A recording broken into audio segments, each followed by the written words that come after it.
ये कहानी सिर्फ एक स्त्री की नहीं है।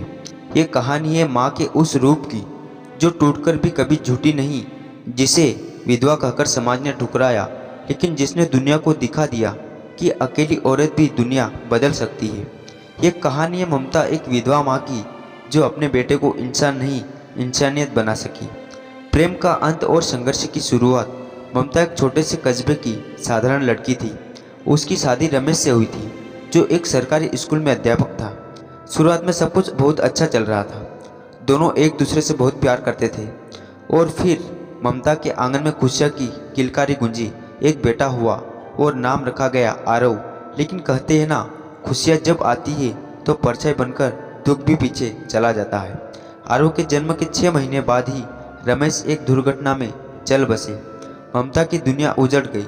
न सिर पर पति का हाथ, न कोई सहारा। उसके मायके वालों ने कहा, घर वापस आ जाओ। लेकिन ममता ने ठान लिया, अब मेरा घर मेरा बेटा है।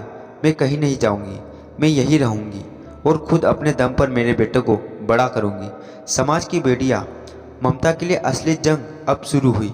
घर चलाने के लिए पैसे नहीं थे। समाज कहता, विधवा औरत को अकेले बाहर नहीं निकलना चाहिए।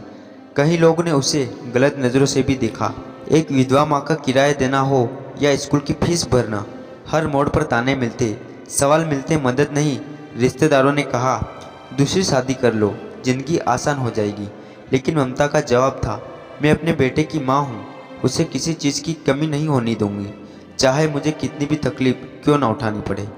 मजदूरी से मिसाल तक ममता ने कई काम किए। कभी स्कूल में झाड़ू पोछा, कभी सब्जी मंडी में सामान उठाना, कभी सिलाई का काम, तो कभी बच्चों को ट्यूशन पढ़ाना। वह दिन में मजदूरी करती और रात में बेटे को पढ़ाती। बेटा छोटा था, लेकिन माँ की आंखों में कुछ ऐसा सपना था जो आरव को समझ आने लगा। माँ कहती, बेटा, लोग कहते हैं कि विधवा औरत कुछ नहीं कर सकती, पर हम उन्हें गलत साबित करेंगे। बेटे की उड़ान। वक्त बीता, संघर्ष जारी रहा। आरव अब बड़ा हो रहा था। शुरू से ही पढ़ाई में होशियार था। जब उसने 10वीं में जिले में टॉप किया तो ममता की आंखों में बरसों बाद गर्व के आंसू थे। लोग अब धीरे धीरे उसकी इज्जत करने लगे। जो पहले ताने देते थे, अब तारीफ करने लगे। आरव ने स्कॉलरशिप से इंजीनियरिंग कॉलेज में दाखिला लिया। ममता ने कभी नहीं कपड़ा नहीं पहना था, लेकिन बेटे की किताबें कभी कम नहीं होने दी। एक दिन आरव ने कहा, माँ, एक दिन ऐसा आएगा जब तेरे जैसे हजारों औरतों को कोई और संघर्ष नहीं करना पड़ेगा।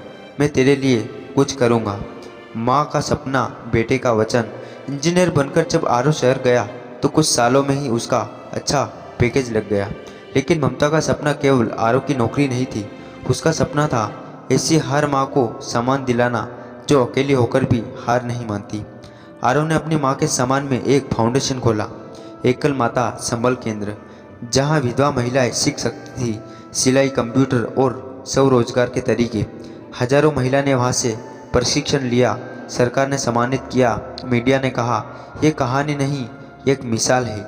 आज ममता का बेटा आरव एक बड़ा सोशल इन्फ्लुएंसर है। उसने खुद कभी इंटरव्यू में कहा था, मेरी माँ विधवा नहीं थी, वो मेरे लिए जीती जागती देवी थी। उसने मुझे सिखाया कि हालत जैसे हो झुकना मत, लड़ना सीखो। जो समाज कभी कहता था विधवा स्त्री बोझ देती है, उसी समाज ने एक दिन ममता को महिला गौरव सम्मान से नवाजा। ममता ने मंच में यही कहा, मैं कुछ नहीं थी, मेरा बेटा मेरी सबसे बड़ी पूंजी था। अगर माँ चाहे तो वह पूरी कायनात को बदल सकती है। बस उसे समाज की नहीं, अपने आत्मबल की सुननी चाहिए। ममता की ये कहानी सिर्फ एक विधवा माँ की नहीं, यह उन लाखों स्त्रियों की आवाज़ है जो रोज़ समाज के तानों से लड़ती है, पर उम्मीद का दिया बुझने नहीं देती। अगर आप इस कहानी से प्रेरित हुए तो अपने आसपास की किसी अकेली माँ की मदद जरूर करें। उसके आत्मसम्मान को बनाए रखने में उसका साथ दें, क्योंकि हर माँ ममता होती है। अगर आपको यह कहानी प्रेरणादायक लगी हो तो वीडियो को लाइक करें, कमेंट में जय मातृशक्ति लिखें और ऐसी कहानी के लिए हमारे चैनल को सब्सक्राइब जरूर